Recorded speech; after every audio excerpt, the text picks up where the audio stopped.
នៅពេលដែលអ្នកជំងឺគាត់ដួលត្រូវក្បាលគេហៅថា traumatic brain injury ហ្នឹងណា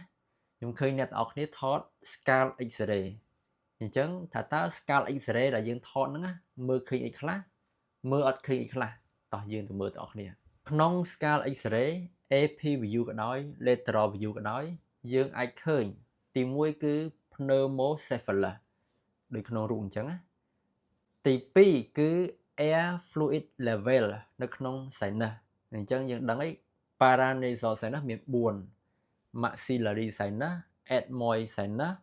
frontal sinus ហើយនិង sphenoid sinus អញ្ចឹងបើសិនបើយើងឃើញ air fluid level នៅក្នុង sinus អាទឹកវានៅខាងក្រោមឃើញពណ៌សហ្នឹងហើយអាខាងលើគឺពណ៌ខ្មៅ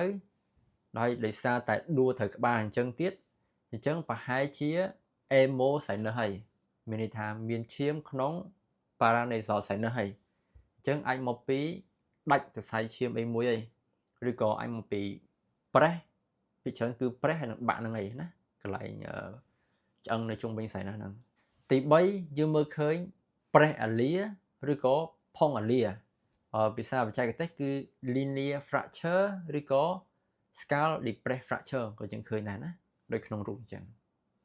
ទី4យើងមើលឃើញពពួក metallic object ពពួកលោហៈអញ្ចឹងភាគច្រើនគឺដែកហ្នឹងហើយ